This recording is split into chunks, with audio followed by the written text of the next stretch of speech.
Salut beau gosse. Et aujourd'hui j'espère que tu vas bien, j'espère que tu es en forme parce qu'aujourd'hui on va parler d'une franchise à papa, c'est-à-dire une franchise également à tonton. On peut évoquer les deux termes quand on parle de Ghostbusters, c'est vrai. Alors c'est pas une franchise qui m'a profondément marqué comme Star Wars par exemple où vraiment j'ai grandi avec cela, mais je me souviens encore une fois de mes parents qui m'avaient présenté les premiers opus de Ghostbusters et c'est vrai que j'ai un peu grandi avec, et même si j'ai pas un énorme attachement à la saga, c'est quand même une franchise que j'aime parce que voilà, j'ai grandi avec et puis vraiment c'est devenu quelque chose d'iconique, donc forcément ça te marque un minimum, à la vôtre en fait. Et en fait j'ai trouvé le mot parfait pour parler de Ghostbusters, c'est que c'est une saga qui m'a toujours fait un tantinet rêver, et un enfant qui rêve c'est un enfant heureux. Et c'est quand je sors ce genre de phrase que je me rends compte que j'ai pris un petit coup de vieux et que ça fait vraiment chier quand même. Et avec le dernier opus qui est sorti, le rêve s'était plutôt effondré et on avait un peu l'impression d'assister un peu à l'effondrement et à la fin de cette franchise et que Hollywood n'allait pas savoir quoi en faire. Alors que là avec ce nouvel opus, avec cette nouvelle proposition de Ghostbusters, et bah là le rêve était encore présent et il y avait un peu d'espoir, et quand il y a de l'espoir ça fait toujours plaisir. Espérons juste que ça soit pas un espoir qui soit gâché, et c'est vrai qu'avec ces franchises un tantinet nostalgique on a l'habitude d'être déçu. Je prends l'exemple de la dernière trilogie Star Wars,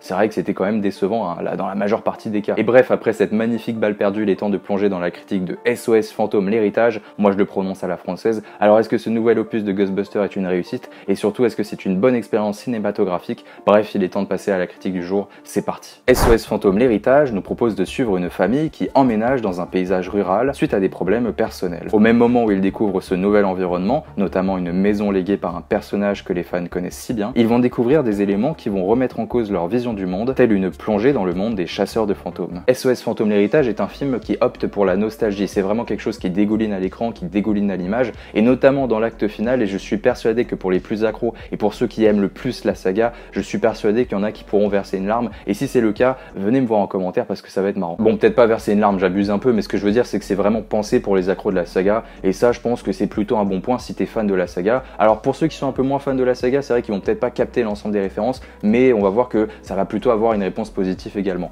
Donc en fait, tout le monde prend son compte quoi. Les clins d'œil, les easter eggs, appelez ça comme vous voulez, sont donc extrêmement nombreux, ce qui fait plaisir, mais il y en a aussi beaucoup qui malheureusement ne sont pas très subtils et qui sont assez brutales à l'image. Et il y a toujours ce côté où quand c'est trop brutal, parce que faut dire les easter eggs et tout ce qui est clin d'œil, c'est quand même difficile à jauger parce que tout le monde n'a pas la même a priori par rapport à la saga, tout le monde n'est pas autant accro à la saga. Ce qui fait qu'il y a certaines scènes où le réalisateur t'a mis ce clin d'œil vraiment en gros plan, il te dit regarde la bouffe ta nostalgie, ça va te faire plaisir, les fans ils vont être contents et on va se les mettre dans la poche. J'ai toujours cette sensation là, mais c'est peut-être parce que moi je suis un peu, j'ai trop d'a priori peut-être sur les personnes, j'en sais rien. Donc juger ça c'est quand même difficile, mais c'est quand même très important de le mettre en avant parce que c'est quand même, ça prend quand même une grosse partie de l'ensemble de l'œuvre. Et puis surtout il y a un côté un peu rétro et nostalgique qui en ressort, mais qui est cette fois-ci beaucoup plus subtil, et c'est au niveau du cadre du film qui change complètement des anciens films Ghostbusters. Le cadre rural il est extrêmement important à l'image, il fait vraiment tout le charme du film, ce qui fait que même si le film est plutôt moderne puisqu'il se passe dans des temps modernes, et bien en même temps t'as ce côté rétro qui dégouline à l'image qui fait plaisir à voir, et t'as presque l'impression que ça se passe juste après les événements des précédents opus. Enfin, les vieux opus, je parle pas du dernier parce que celui-là on l'oublie, mais ce que je veux dire c'est que malgré le fait que ça se passe dans des temps plutôt modernes,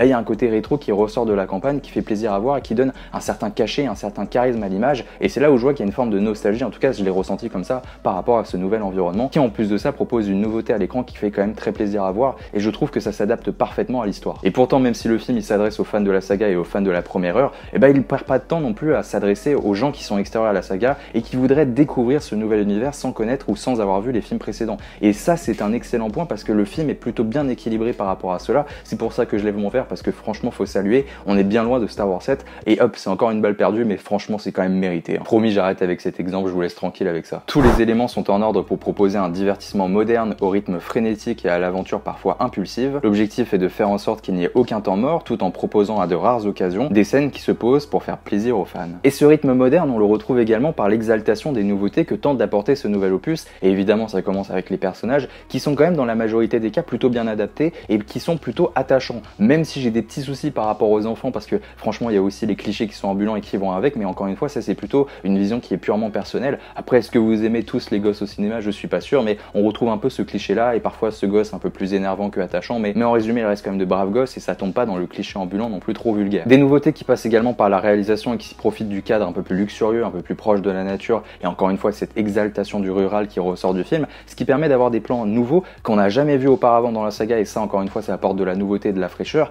et surtout qui profite aussi de cadres un peu plus larges pour rendre la situation et des scènes d'action par exemple beaucoup plus impressionnantes. Et encore une fois au niveau de la pellicule et de la réalisation, on est clairement dans le haut du panier, ça fait plaisir à voir. Au niveau de la réalisation vraiment il n'y a aucune fausse note je trouve. Ce qui est cool aussi parce qu'on a quand même affaire à un film qui est frénétique, qui va extrêmement vite, qui passe vite dans l'action etc. Donc avoir des plans un peu trop frénétiques, un peu trop violents etc. ça collerait pas du tout à l'univers, et ça le réalisateur il a parfaitement compris. Et donc ce qui fait qu'à la fois on retrouve une ambiance qui est toute nouvelle et qui fait vraiment apporte une forme de fraîcheur, et en même temps tu te retrouves avec les racines même de Ghostbusters, ce qui fait que tu aimes cette franchise, et donc le mélange il est plutôt subtil, il est plutôt bien fait, et j'avoue que c'est pour moi la plus grande force du film, c'est que j'ai toujours eu le sentiment de découvrir un film nouveau tout en essayant de s'attacher à l'ADN de base de la saga, et encore une fois obtenir un mélange subtil par rapport à cela, bah vrai c'est difficile, et les réalisateurs ils ont vraiment compris ça, et ils ont obtenu un mélange qui est subtil et qui fait plaisir à voir, et pour moi c'est vraiment l'ambiance et le cadre qui est la plus grosse force du film, on s'attache à la nouveauté, ce que j'essaie de vous dire depuis tout à l'heure. Parce qu'au final le film ce qu'il se contente de faire c'est de prendre les codes de base de Ghostbusters dans des scènes qui sont parfois peut-être grossières, je vous l'accorde, mais en les mélangeant avec une forme de nouveauté et quelque chose qui fait redécouvrir à la fois la saga aux anciens et aux nouveaux, et voilà ça t'accompagne, bref t'as le résumé de Ghostbusters,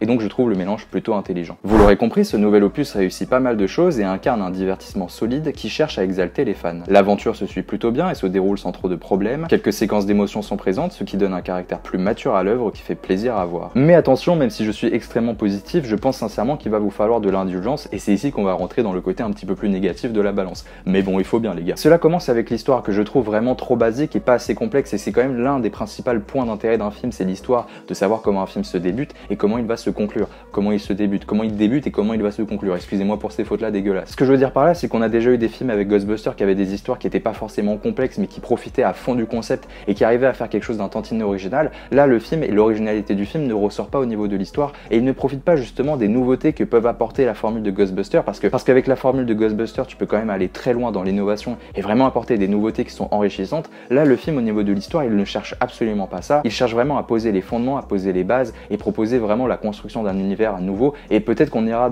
plus loin dans les suites qui vont potentiellement arriver. Enfin, c'est sûr, vu la fin du film, il y aura des suites, mais ce que je veux dire, c'est qu'il essaie trop d'installer une base assez solide pour pouvoir construire des suites, au lieu de construire dès le premier film quelque chose de profondément enrichissant, de profondément original, et ça c'est dommage parce que du coup ça fait un peu un manque d'originalité qui ressort de l'œuvre. Idem pour le côté grand public, et oui, ça fait du bien à Ghostbusters, ça a toujours été une franchise grand public, et que ça s'adresse à un public un peu jeune, ça me dérange pas, tu sais pertinemment, déjà quand tu vois la bande-annonce, et même quand tu connais les codes de base de Ghostbusters, tu sais que tu t'adresses à un public assez un peu jeune de base, même si dans le premier film il y avait quand même des scènes un peu effrayantes, surtout quand t'es gamin, mais ce que je veux dire là, c'est que ce genre de scène un peu mature, un peu qui dénote avec l'ensemble de l'œuvre, et bah tu retrouves pas ça dans ce nouveau Ghostbusters, et je suis un peu déçu que à certains passages, à certaines scènes, et bah le film ne tente pas de s'adresser à un public plus mature, mais peut-être que j'en demande trop de ce côté-là. Ouais, en fait c'est ça, je trouve qu'il manque vraiment une substance beaucoup plus adulte au film, mais encore une fois c'est peut-être un mauvais choix de ma part et une mauvaise interprétation de l'univers, contrairement à vous, peut-être que vous avez une interprétation de la saga qui est totalement différente. Donc voilà, on est face à un film qui est quand même assez solide, qui pose les bases de l'univers d'une façon assez solide